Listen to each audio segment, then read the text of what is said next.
This is a video that will cover the lesson typically aligned for July the 19th. It's not an easy one because it may step on a few toes, unfortunately. The title of it is, How Should I Respond to Politics? First of all, realize that I didn't choose this lesson. It's in our quarterly. We have a group have decided that we're going to follow them and do each one of them unless we decide to skip one and do something else. Well, I'm just putting it together. We often hear, and maybe have said even, don't mix politics with religion. This is true when we are studying a Bible verse or a lesson, and it has nothing to do with politics. However, Jesus gave us more information, direction, than we would normally think. Besides our today's lesson scriptures in Romans, the book of Matthew is full of Jesus' comments on this subject. Matthew 22:21, Matthew chapters 19, 20, 25, and 28. Now, the lesson is not geared to go through all of those. I give you those so maybe you can go back and look them up yourself. And there are several others in the New Testament. But think about all the stories in the Old Testament. Daniel, Joseph, Nehemiah, even Moses. They were involved in the government of those days, and they had some critical issues of those politics of those days. Trying to get rid of that little bug there. So during the course of the presidential campaign, which of course we're in, it's common to hear evangelists, especially younger ones, say something like, I'm just not that interested in politics. Or, politics aren't my thing. These dismissive remarks are often delivered with a veneer of pietas, implying that political engagement is inherently defiled, occupying an arena unfit for those serious about the gospel. Well, we're all being inundated, or will even be more so soon, with television ads, so-called robocalls, campaign mail, and overall negative tones of politics. This might be a tempting position to adopt, just to forget it all. Heard one pastor recently say, when he's looking at words, definitions, let's take politics. Poly meaning many, and ticks means blood-sucking things. Well, that certainly can be true. However, it's not the position Bible-believing, gospel-loving Christians can or should accept as being consistent with Scripture. The message of the gospel is that by grace through faith, sinners can be reconciled through God. Ephesians 2:7-8.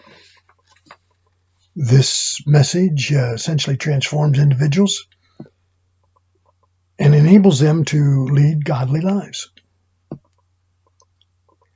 Mandated by Scripture, Matthew 28:19-20, especially, Christians are charged to share the good news and disciple others in faith. That was the Great Commission, right? The gospel is a holistic message with implications for all areas of life, including how Christians engage in the political process. Jesus tells the issues that we should care about and defend. What are some of those? Well, one of the big ones is abortion. According to God's rules, our government in 1973 made a big mistake. We allowed abortion to happen, and it's now being identified as even up to the very minute of birth of a child, not the conception, of the birth of a child. That's not what God said. Other things that we should care about and defend are religious freedom. We've seen cases in the past, and I won't go into them right now, but where religious freedom being challenged, and people are saying, it's not your right. How about marriage partners? How about prayer rights? Not only rights, but where you can pray. And of course, the one that keeps coming up all the time, persecution of true believers. One of my recent lessons, I mentioned one. I want to say it again. It's right here. It needs to be. There's a politician by the name of Shaun King. He's a firm leftist. Not going to identify him with any party. That's up to you. But he clearly is believing that all pictures, all statues of Jesus should be removed, destroyed, because Jesus is a symbol of a white nationalist or supremacist. There's a difference in the two, but we won't go into that either right now. The point is, Jesus wasn't white.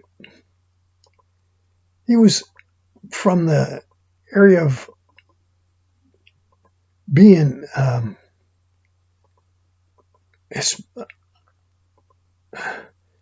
Mediterranean area in some cases, certainly in the area of close to Egypt, and being a man of a little color. But Jerusalem and the whole problems of the Jews, they weren't white people. You know, as I have heard from a radio source probably about 12 years ago, roughly, give or take a year or two, PBS. Now, I'll tell you this, that PBS is not a right-leaning station. Typically will give things that go off to the left, sometimes just slightly, sometimes a lot. And they came on with a clip that said there was a finding, and they're backing this, that a nuclear DNA had been discovered, and it clearly points out that nuclear DNA comes directly from Adam and Eve. What does that mean? It means you and I, anyone of color, any other one nationality, anyone of any world in this world, are related all the way back. And there are those who don't even believe that Adam and Eve existed. Now, you might say, well, why was it just 12 years ago? Why haven't we heard about this before? Think about how long science has even known about DNA and being able to use it, in many cases, to free prisoners that were wrongly convicted. But it's only been 15 to 20 years. So this is a new finding. And we're all brothers and sisters. Our lesson today is centered in Romans. So let me read you 4 verses. Romans 13:1-4.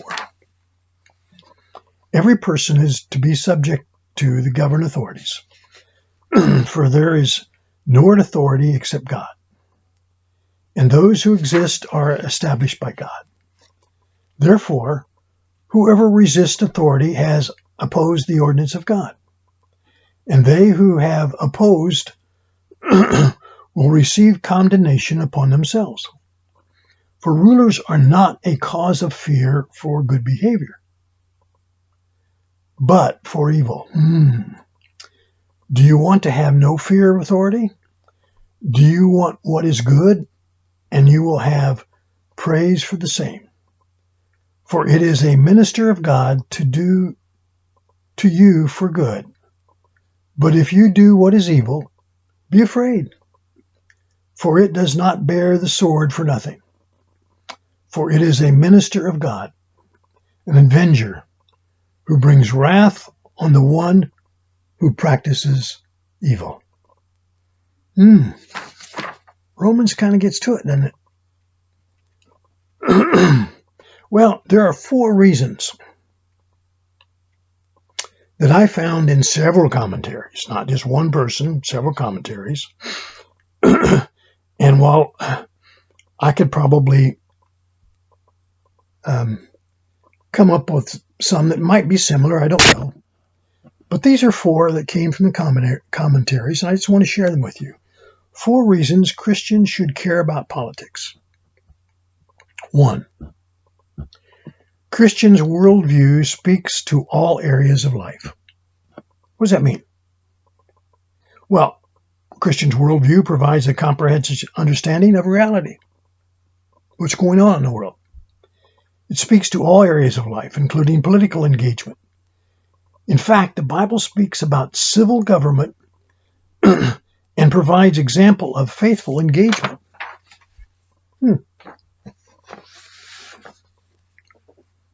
What did Daniel do?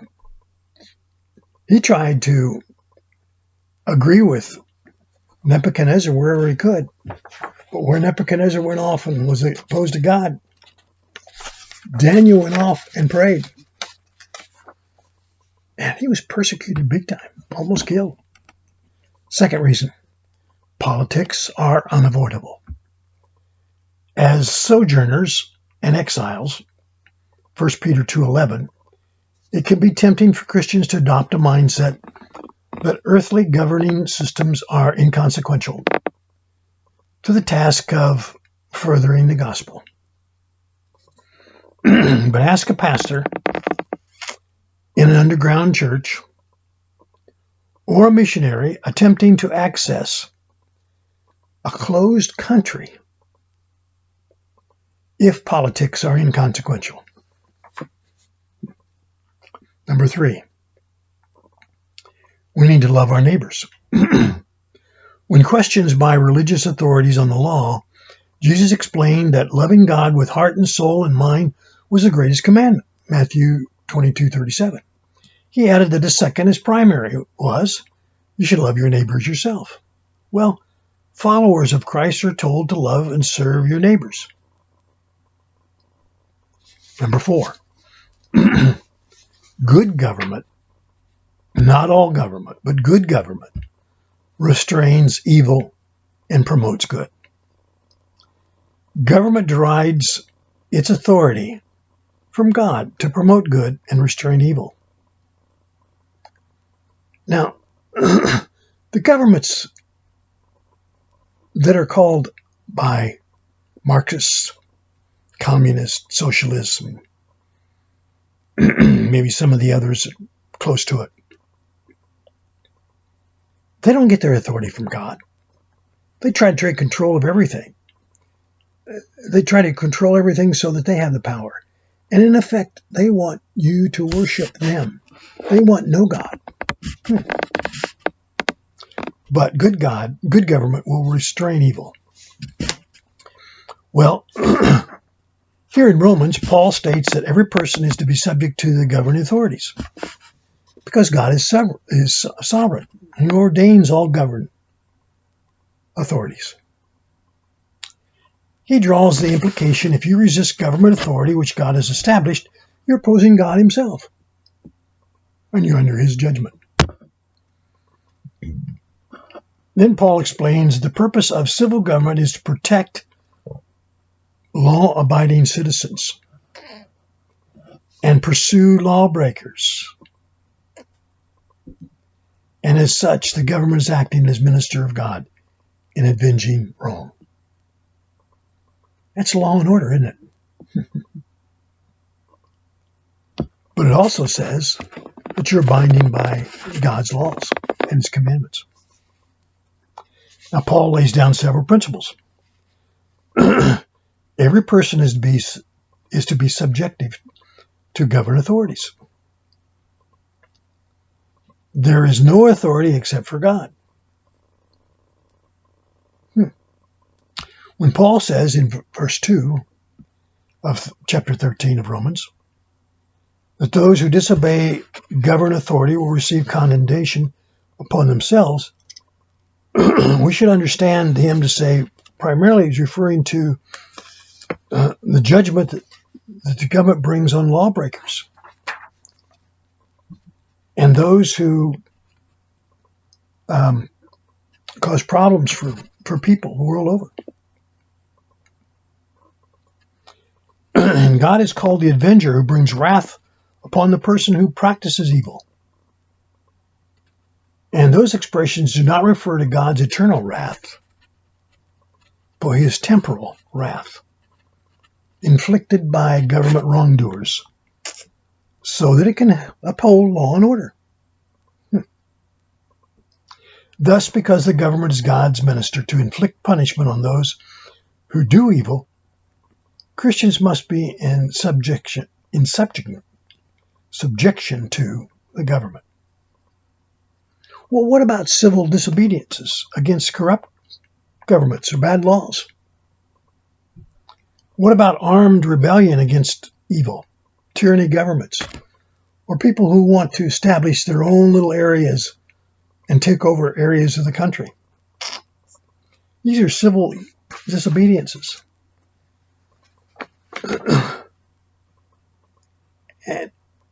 And if it's in disobedience to God's word, we must resist it, no matter what. Then we move to Romans 13, 5, 7. These three verses. Therefore it is necessary to be in subjection, not only because of wrath, but also for conscience sake. For because of this you also pay taxes, for rulers are servants of God, devoting themselves to the very thing. Render to all what is due them. Tax to whom tax is due. Custom to whom custom. Fear to whom fear. Honor to whom honor. So we should be subject to government, not only because it is for our good, but because it is the right. Verse 5. Now, when asked, Jesus' reply was,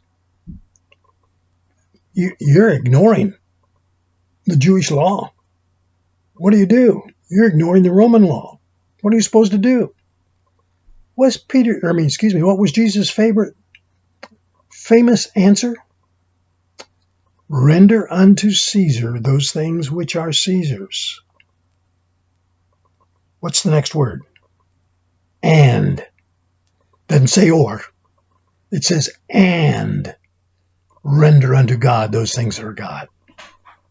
Therefore, you can do both. You just need to do them in the right order. So, Paul mentions again that government officials are servant of God. But this time he uses a different word that is sometimes used for those who serve in the temple and also of angels. This may hint that these officials are performing a sacrifice function.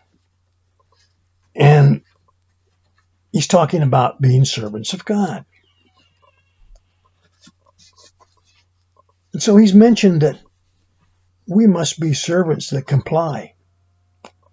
Paul wants to see the importance of submitting to them, paying taxes, honoring them, whatever.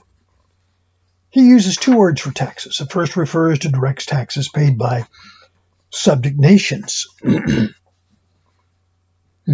See, all through the Bible it talks about nations. That goes back directly to Daniel, where Daniel warns us that the end will come when the world goes to globalism and ignores nations.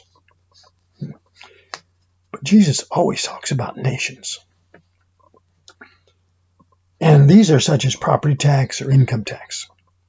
The second refers to indirect tax. And these can be sales tax, customs. The point is, although we often disagree with how our government spends our tax dollars, we should pay our taxes. We can protest them.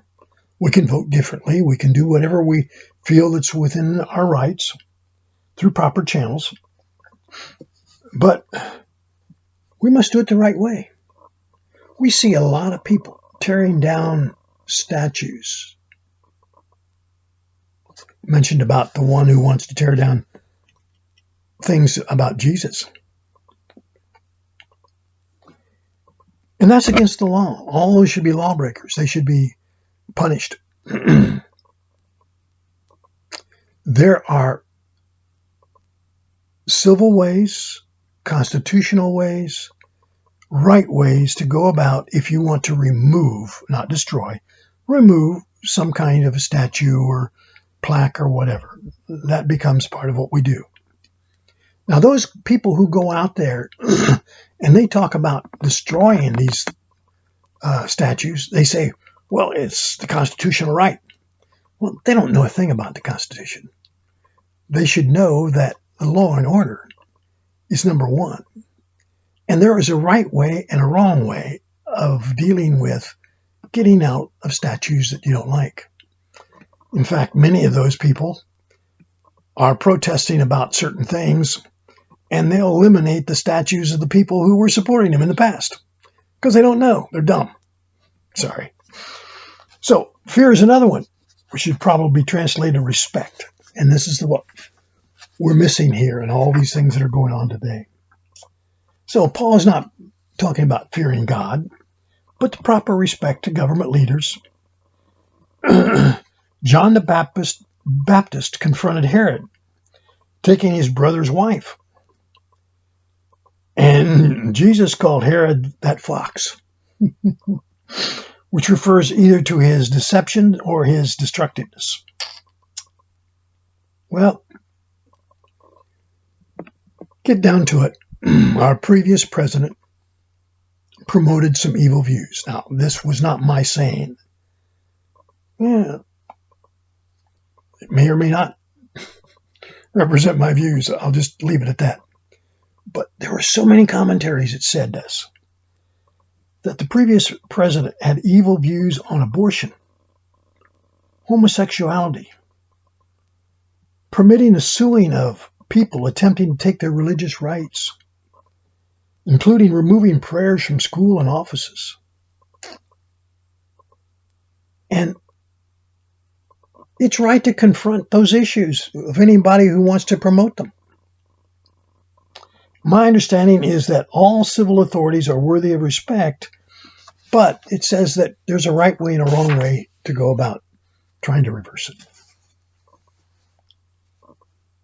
So there are two reasons to be in subjection to the government: fear of punishment and the conscience before God. Finally, read Romans 13, 8, and 10. Owe nothing to anyone except to love one another. For he who loves his neighbor has fulfilled the law. For this you shall not commit adultery. You shall not murder. You should not steal. You should not covet. And if there is any other commandment, it is summed up in this, saying, you should love your neighbor as yourself. Love does no wrong to a neighbor. Therefore, love is the fulfillment of the law. Love's an incredible thing. Love is what instituted God's redemption plan for us. For God so loved the world that he gave his only son, probably the most memorable verse in the Bible, John 3:16. Because God's love for us, God sent Jesus to humanity as a man to suffer, to die, and then come back and be resurrected for us, for eternity. Paul reminds us in today's passage that we are to leave no doubt, remain outstanding, have no doubt remain outstanding, except the continuing debt to love one another. As believers, we should owe no man, but we're free to be bondage of debt. We should pay in full for all things that we have, things to buy. Now, a little side note here, and this is certainly not from the Bible. Don't take it to the heart, but just listen just for a second. If you ever get to the point where you have bills that are unpaid, you have bill payers calling, and maybe their question is, well, do you intend to pay this bill? One of our answers could be, nope, Jesus paid it all. I'm being funny, of course. That's not serious. But the point is, Paul is saying, clear up your debts. Oh, no, man. And once we understand that, we can overcome all the barriers of sin and remove that sin barrier and the curse that's there. The amazing thing about this is that Paul says his love is extended to one another. It fulfills the summary of the rest of the law, and that we should be involved in politics, but not to hurt our commitment to the Lord, to change our commitment to the Lord, or at the problem of downgrading the gospel. Paul said in 1 Corinthians 13:3, if I have not love, I have nothing. Love will never do harm to another person. Therefore, it meets all requirements of the law. When questioned about the law, Jesus recited exactly the same observation. One of the teachers of the law came and heard him debating nothing that Jesus had given them a good answer for of the commandments. He asked them, of all the commandments, which is the most important? The most important one answered is this. Hear, O Israel, the Lord our God, the Lord is one. Love your God with all your heart and with all your soul and with all your mind. And Jesus says, you're right. But let me add another one. Love your neighbor as yourself. There's no greater commitment than that. So by loving God with everything we are, we fulfill the law. Today, I'm truly thankful for God and his love. I rejoice that he's demonstrated his incredible love for us in person of Jesus Christ. I am forever changed because of this love, and I know that it extends to those around me because he's enabled me to love deeply. All of you who probably watch this have my total love. Today I pray that you let this love flow through you and touch those around you. May you be a blessing and a light in his kingdom in this dark world. And that's how we should respond to politics. Thanks for watching.